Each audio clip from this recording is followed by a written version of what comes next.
What's going on? It's your boy Loren the Barber. We're here at the LV Barber Expo. We represent Fadeaway Barbershop LV, Cloth Talk Podcast, Fadeaway Barbershop LV on YouTube is where you'll find Cloth Talk Podcast. I'm here with my guy, Chuyblendz, man. This boy is super lit, man, and he got a lot of great stuff to tell us, man. A businessman. You know that's what we about, connecting the financial literacy with the barbering. So my guy, Bird Money, let him know what's going on. Hey, this is BI Services, a.k.a. Bird the Barber, and we got Chewy. Where you from?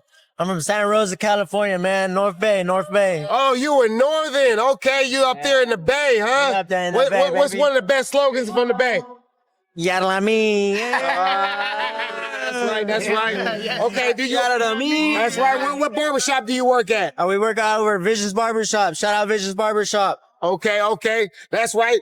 Okay, so let me ask you a question. What's the biggest challenge of running your own chair? Running your own chair, biggest challenge?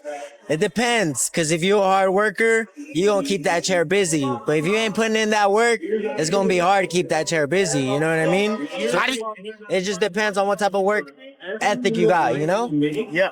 How do you keep your chair? Yeah, there you go. How do you keep your chair busy? Social media has been a big help for me personally. I got over 130K followers right now on Instagram, and that's been helping me a lot because it's able to reach so much different areas in the States where, like, I got people driving 6-8 hours to come get a haircut just for me. Are you getting paid for ads? Yeah, of course. At first, obviously it's baby steps, you know what I mean? So at first, obviously I was giving out something for free, but now I'm at the point where I could set my own price point. That's right. Yeah, hell yeah. Okay, I got another question. This last question for you. What advice would you give a new barber about money management? Definitely stack that motherfucking chicken, man. Stack that chicken. But you got gold on. This ain't stacking chicken, is it? It's an investment. Go up. Go up. You know what I mean? So the thing is, making smart investments. Jewelry could be smart. Depends how you play it. But houses or investing in, like, creating your own product line. Like, for me, myself, personally, what I did with my money is I invested in creating my own product line. Now it creates revenue while I'm sleeping. I'm making money while I'm sleeping. You know what I mean? I'm able to buy the luxuries I have now. You know? So That's right. Hell yeah. Yeah. What other investments do you have? Or where do you put your money at? Stock market, real estate, rental properties, flips? I got a little bit on stocks, but ain't nothing too crazy. Really, my whole thing is right here, my brand. I invest all my money in my brand, flip it, get it back, reinvest it. You feel me? Because I'm just trying to grow this brand as big as possible. To the day I don't even got to cut behind the chair no more. So I'm talking about Chewy the man. Yeah, man, and that's super fire, man. Now, a lot of people, because it sounds easier said than done. You know, it usually is, man, because it sounds like you a man that set goals and then you go for it. Now, tell me the process, actually, before you start a business. Like, what's the process that you go through? Honestly, the best advice I could give to start your process is create a personal brand. Once you create a personal brand, you have a fan base that will support you no matter what. So now you could go off to create your own brand, whether it's clothing, products, clippers, whatever you want to do. Your fans are going to support you if you have a personal brand. If you don't have a personal brand, you have to invest a little bit more money. But if you get the right advertising, you're going to get there. You know what I mean? Right. And that's super dope. And actually, like, when building your own brand, and like you said earlier, that you get paid from the outlets of social media. So is that something that you go for first to get paid from Instagram, TikTok, YouTube, whatever, any of the social media outlets before you start a business, or you wait until something later? It kind of just depends on where you're at. You know what I mean?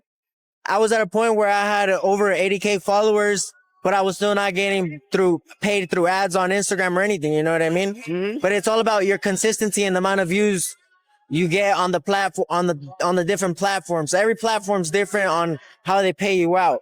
So you can't really rely on just getting paid. If anything, just rely on posting content, getting out there, getting known. That itself is going to create you money. You know what I mean?